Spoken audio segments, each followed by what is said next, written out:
தமிழக பாஜகவின் முன்னாள் தலைவர் முன்னாள் மத்திய அமைச்சர் திரு பொன் ராதாகிருஷ்ணன் தொடர்பு இருக்கிறாரு. சார் வணக்கம் சார். ஈரோடு கிழக்கு சட்டமன்ற உறுப்பினர், தமிழ்நாடு காங்கிரஸ் கமிட்டியின் முன்னாள் தலைவர் EVK இளங்கோவன் இறந்த செய்தியை தற்போது கேள்விப்பட்டிருப்போம். மரியாதைக்குரிய அண்ணன் EVK இளங்கோவன் அவருடைய மரணம் ஒரு மாபெரும் அதிர்ச்சி தருவதாக அமைந்திருக்கின்றது. அரசியல் ரீதியாக, கொள்கை ரீதியாக நாங்கள் இருவேறு துருவங்களில் இருந்தாலும் கூட அவர் சார்ந்திருந்த காங்கிரஸ் கட்சியினுடைய ஆளுமை நிறைந்த தலைவர்களில் ஒருவராக அவர் இருந்தார். காங்கிரஸ் கட்சியினுடைய தலைவராக அவர் விளங்கிய போது துணிச்சல் மிக்க அவருடைய பேச்சுக்கள், எடுத்து வைத்த கருத்துக்கள் இவையெல்லாம் தமிழக அரசியலில் என்றும் நிலைத்து நிற்கக்கூடிய அளவுக்கு முத்திரை பதித்தவராக அவர் விளங்கினார். கொள்கை ரீதியாக எங்களுக்குள் வேறுபாடுகள் இருந்தாலும் கூட நட்பு என்று வரும்போது பல்வேறு நிலைகளில் நாங்கள் ஒத்த கருத்தோடு ஒருங்கிணைந்து செயல்பட்டிருக்கின்றோம். அது வெள்ளத்தில் தமிழக மக்கள், குறிப்பாக சென்னை மக்கள் பாதிக்கப்பட்ட நேரத்தில் மத்திய அரசாங்கம், பிரதமர் நரேந்திர மோடியினுடைய அரசாங்கம் செய்த செயல்பாடுகள் இவற்றை எல்லாம் தனிப்பட்ட முறையில் அவர்கள் என்னோடு கருத்துக்களை பகிரும்போது பாராட்டுகளை தெரிவித்திருக்கின்றார்கள். பாராட்டு மட்டுமா, விமர்சனம் இருக்கா தனிப்பட்ட முறையில்? விமர்சனங்கள் பொதுவெளியில் அவர் வைத்திருக்க முடியும்.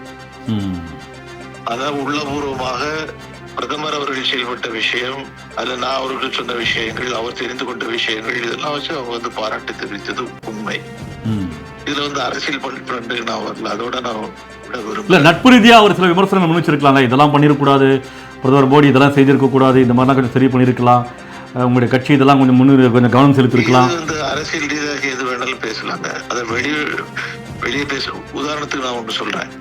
ANUல படிச்சுட்டு இருந்த ஒரு மாணவர், அவர் அங்க மரணமடைகிறார். தமிழகத்தை சேர்ந்த, சேலத்தை சேர்ந்த ஒரு மாணவர் மரணமடைகிறார். அவருடைய உடலை அங்கிருந்து டெல்லியில இருந்து கொண்டு வந்து அவருடைய ஊர் வரைக்கும் கொண்டு சேர்த்து இறுதி சடங்கு வரைக்கும் நிற்க வேண்டும் என்று நான் அங்கிருந்து அந்த உடலோடு புறப்பட்டு வந்தேன். சென்னை விமான நிலையத்தில் வந்த போது எல்லா இடத்துலயும் பிரச்சனைகள் இல்லை, சந்தேகத்திற்குரிய மரணம் அப்படின்லாம் வந்த நேரத்துல அதுல நம்முடைய தலைவர்கள் அண்ணன் EVK இளங்கோவன் அவர்கள் மட்டும் கிடையாது, மற்றவர்களும் உண்மையெல்லாம் உணர்ந்து அவங்க எப்படியெல்லாம் செயல்பட்டார்கள் அப்படிங்கிறதுலாம் எனக்கு நன்றாக தெரியும்.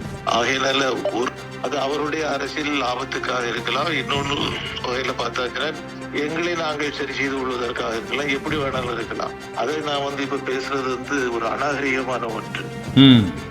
அது முறையற்ற ஒரு விஷயம். ஒரு ஆளுமை நிறைந்த தலைவர், ஒரு அரசியல் குடும்பத்தில், ஒரு செல்வாக்கு பெற்ற குடும்பத்தில் பிறந்த ஒரு தலைவர், அவர் எப்படி செயல்பட்டார் என்பதுதான் ரொம்ப முக்கியமான ஒரு விஷயம். அந்த நட்பு விஷயத்தில் மட்டும்தான் நான் கருத்து சொல்ல முடியுமே ஒழிய மற்ற விஷயங்கள் இப்படி பேசுறது ஒரு மிக மிக மோசமான அரசியல் ஆதாயம். எந்த காரணத்தை கொண்டும் சாதாரண கிராமத்தில் சொல்லுவாங்க, பிணத்தின் மீது அரசியல் நடத்தக்கூடாது. இல்ல, நீங்களும் முன்னாள் மத்திய அமைச்சராக இருந்திருக்கீங்க, அவரும் இருந்திருக்கிறாரு. அப்போ அவருடைய பங்களிப்பு, அப்போ உங்களுடைய நிலைப்பாடு, அப்போ உங்களுடைய நட்பு எப்படி இருந்தது?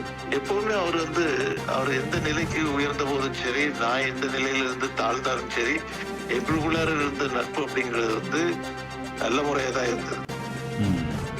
வெளியில நாங்க விமர்சனங்கள் பண்ணுவோம். அவருடைய அரசியலில் நீங்கள் இப்படி செய்யுங்கள் என்று நான் ஒரு காலமும் சொன்னது கிடையாது. என்னுடைய அரசியல் நீங்க இப்படி பண்ணுங்கன்னு அவரும் ஒரு காலமும் சொன்னது கிடையாது. திரு பொன் ராதாகிருஷ்ணன், இவருடைய இழப்பு காங்கிரஸ் கட்சி மட்டுக்குமா, ஒட்டுமொத்த அரசியல் கட்சிகளுக்குமா? நிச்சயமாக ஒரு ஆளுமை நிறைந்த ஒரு தலைவர் மறையும் போது அது ஒரு குடும்பத்துக்குள்ளது, ஒரு கட்சிக்குள்ளதுன்னு சொல்லி நாம சொல்றது ஏற்றுக்கொள்ள முடியாத ஒன்று. அது தமிழகத்தினுடைய எந்த கட்சியினுடைய எந்த தலைவர் மறைந்தாலும் கூட அது தமிழக மக்களுக்கு ஒரு இழப்பாகத்தான் நான் கருதுவேன்.